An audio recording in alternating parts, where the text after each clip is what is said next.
Myself, Dr. Rakesh Kumar, Department of Sociology, SKJ Law College, Muzaffarpur, Bihar. Today, I will deliver lecture for Pre-Law Part 1. The topic of today is marriage.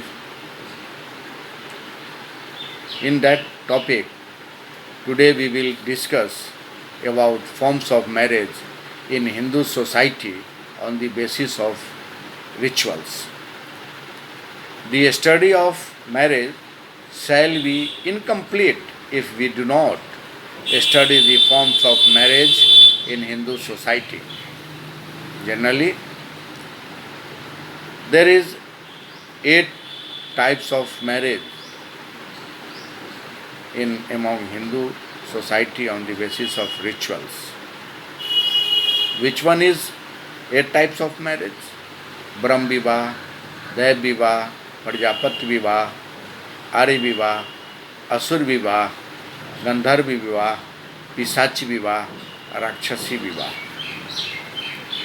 These are the 8 types of marriage. Today we will discuss on these 8 types of the marriage. First one is Brahm marriage. Brahm marriage is an important method of marriage. In this type of marriage, father of bride seek groom for their daughter, and then they invite groom with their relative on their house, and after religious ceremony they provide their hand to groom. Then this type of marriage is recognized as a Brahm marriage. Nowadays, this type of marriage is continuing.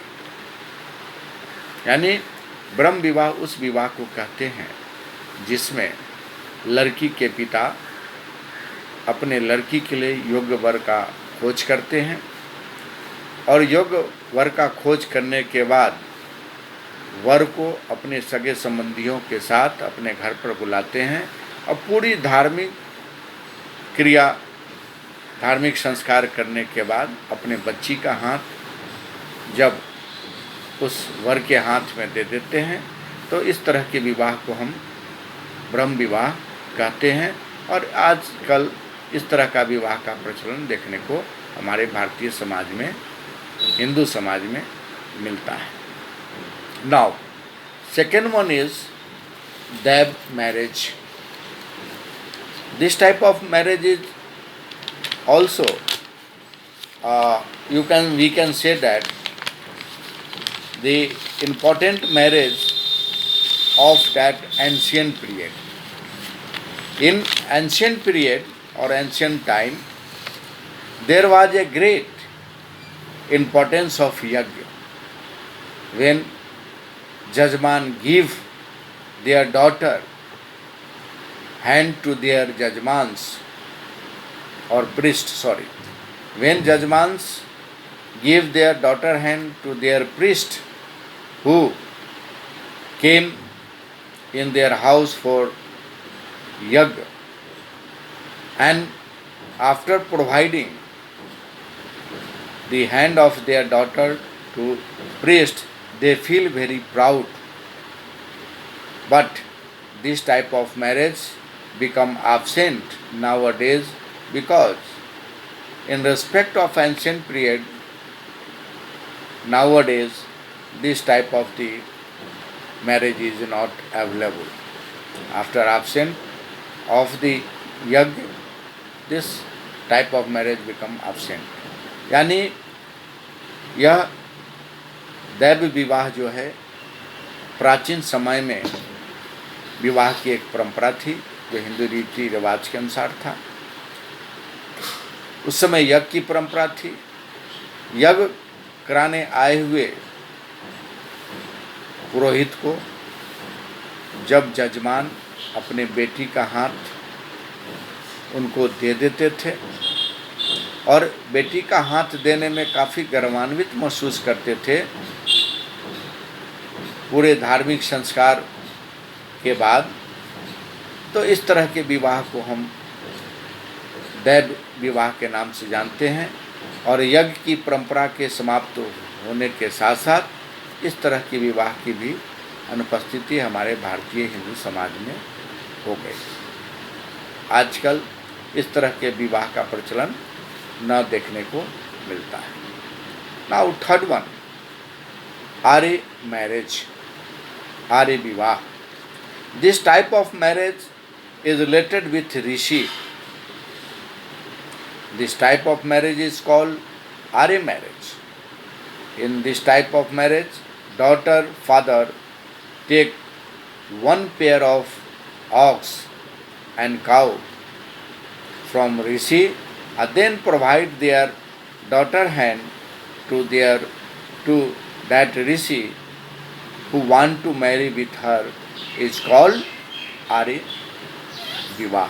आर्य विवाह उस विवाह को कहते हैं जिसमें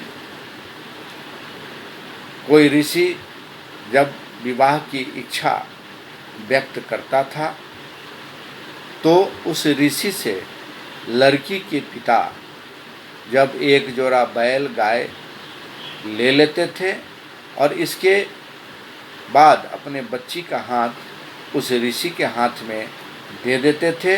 तो इस तरह के विवाह को हम क्या कहते हैं? आर्य विवाह के नाम से जाना जाता है। यानी कि ऋषि से अपने बेटी का विवाह उनसे एक जोड़ा बैल और एक जोड़ा गाय लेकर कर दिए जाते थे। प्राय इस तरह का विवाह का परंपरा आज देखने को नहीं मिलता है। Now fourth one is Prajapatya marriage. Prajapati marriage is just like a Brahm marriage. In this type of marriage, daughter father give their daughter hand to groom after some religious ceremony, then they bless both of them forever to live in religious behavior.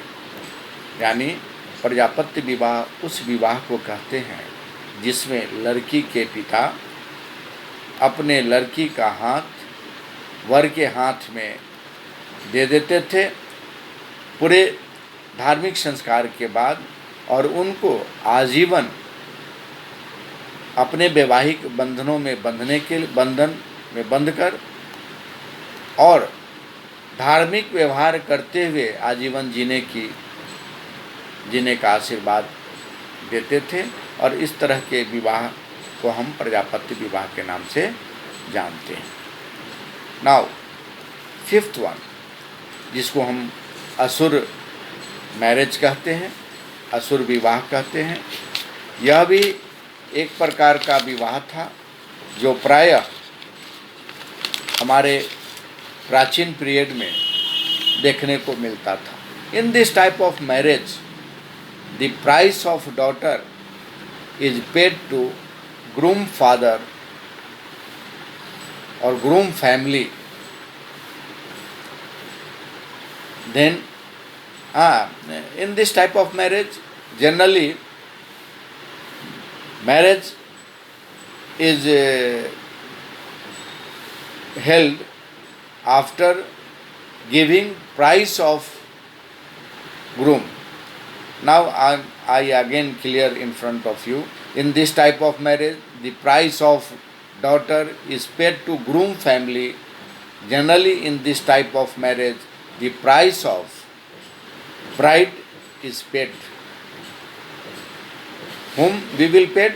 We will pay the price of groom to their father, their parents, their guardian during the Puranic period. पौराणिक समय में in India this system of marriage was prevalent but it was not recognized by the society. लेकिन यह इस तरह के विवाह प्रायः पौराणिक समय में होता था जब लड़की के पिता को वर का मूल्य चुकता कर देने के बाद अपने लड़की का हाथ या अपने लड़की की शादी जब उस वर से की जाती थी तो ऐसे विवाह को हम क्या कहते हैं? असुर विवाह कहा जाता था। और यह विवाह हमारे समाज में अब देखने को नहीं मिलता है। It was not recognized by the society, but the forms of this type of the marriage, according to myself, is available in society nowadays.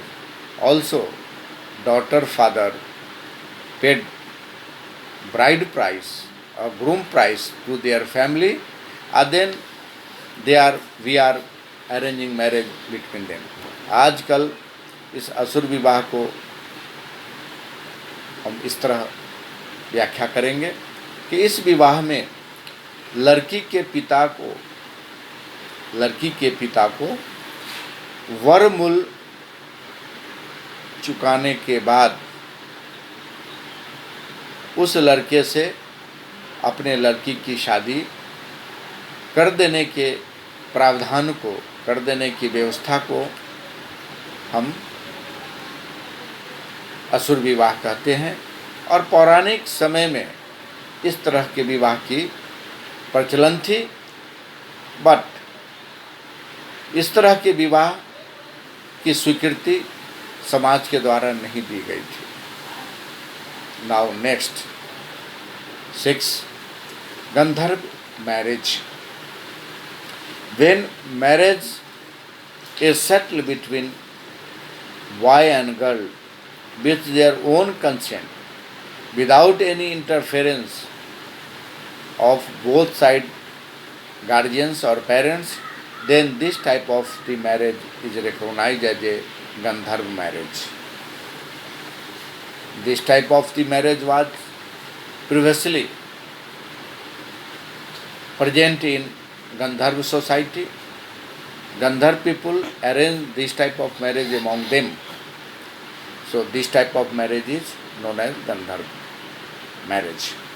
गंधर्व विवाह उस विवाह को कहते हैं जिसमें लड़के और लड़कियां अपनी सहमति से विवाह कर लेते थे, जिसमें दोनों पक्ष के माता पिता का कोई कंसेंट नहीं होता था।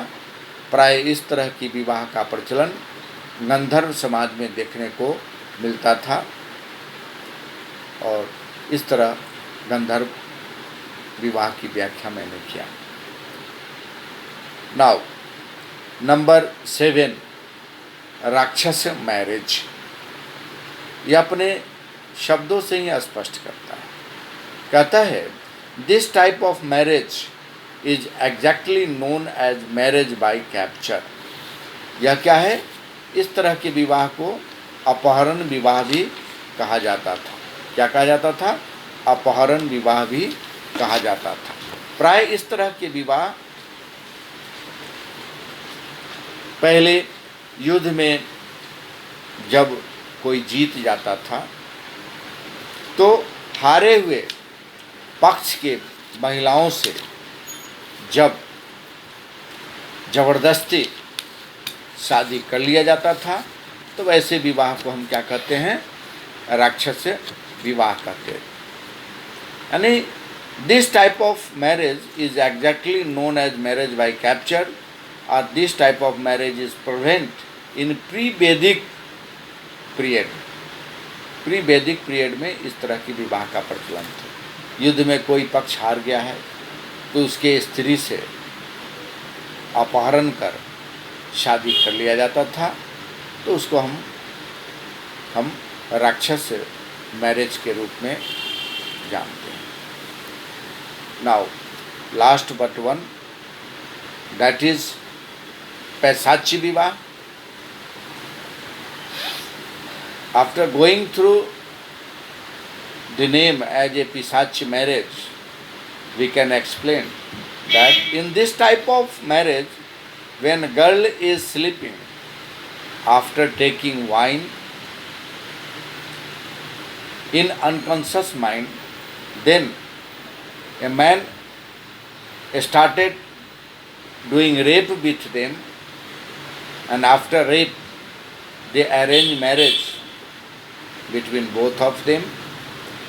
That is known as a पिशाची विवाह, उसको हम पिशाची विवाह कहते हैं. Nowadays this marriage become absent from our society, and in this type of marriage there is no any consent of the girl.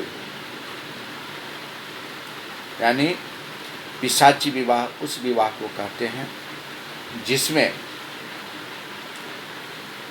लड़की अचेतावस्था में मद्यपान किए हुए अगर सोई हुई है और कोई व्यक्ति जब उसके साथ बलात्कार कर देता है और फिर शादी उसके साथ करता है, तो इस तरह के विवाह को हम पिशाची विवाह के नाम से जानते हैं. इस प्रकार today I finish my lecture about types of or forms of marriage among Hindu society on the basis of their rituals. Tomorrow we will discuss about the aims of marriage,